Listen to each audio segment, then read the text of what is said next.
চাঁদে যাওয়া সম্ভব, মঙ্গলে যাওয়াও হয়তো সম্ভব, কিন্তু এই পৃথিবীর বুকে এমন কিছু জায়গা আছে যেখানে পা রাখা মানে নিজের মৃত্যুকে নিমন্ত্রণ জানানো।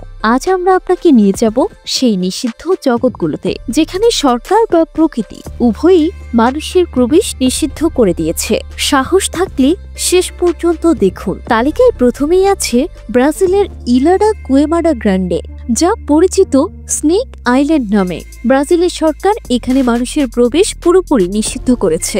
কেন জানেন? কারণ এই দ্বীপের প্রতি বর্গমিটারে গড়ে 1 থেকে 5টি বিষাক্ত সাপ থাকে। এখানে বাস করে পৃথিবীর অন্যতম বিষাক্ত সাপ গোল্ডেন ল্যান্সহেড ভাইপার, যার বিষ মানুষের মাংস পর্যন্ত গলিয়ে দিতে পারে। এখানকার বাতিঘরের রক্ষীকেও সপরিবারে সাপেরা মেরে ফেলেছিল বলে শোনা যায়। আমাদের প্রতিবেশী দেশ ভারতের আন্দামানেই আছে এক রহস্যময় দ্বীপ, নর্থ সেন্টিনেল আইল্যান্ড। এখানকার আদিবাসীরা বাইরের জগৎ থেকে পুরোপুরি বিচ্ছিন্ন। গত 60,000 বছর ধরে তারা এভাবেই আছে। কেউ যদি ভুল করেও এই দ্বীপে পা রাখে, তবে তার অভ্যর্থনা হয় বিষাক্ত তীরের মাধ্যমে। 2018 সালে এক মার্কিন পর্যটক সেখানে গেলে তাকেও প্রাণ দিতে হয়। ভারত সরকার তাই এই দ্বীপের 3 মাইলের মধ্যে যাওয়া দণ্ডনীয় অপরাধ ঘোষণা করেছে।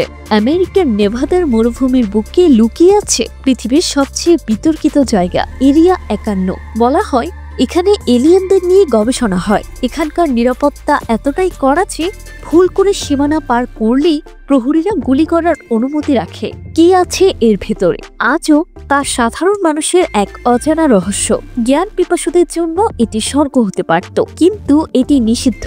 ভ্যাটিকান সিটির মাটির নিচে আছে 53 মাইল দীর্ঘ এক গোপন লাইব্রেরি। এখানে আছে 1000 বছরের পুরনো সব নথি, যা সাধারণ মানুষের ধরাছোঁয়ার বাইরে। ষড়যন্ত্র তত্ত্বাবধায়ীরা বলেন এখানে যীশু খ্রিস্টের বংশধর কিংবা ভিন গ্রহের প্রাণীদের সম্পর্কে গোপন তথ্য লুকিয়ে রাখা হয়েছে। এই জায়গাগুলো প্রমাণ করে পৃথিবীর সব রহস্য এখনো মানুষের হাতের মুঠোয় আসেনি। এর মধ্যে কোন জায়গাটিতে যাওয়ার সাহস আপনার আছে? কমেন্টে জানান। আর ভিডিওটি ভালো লাগলে শেয়ার করে বন্ধুদেরও ভয় পাইয়ে দিন।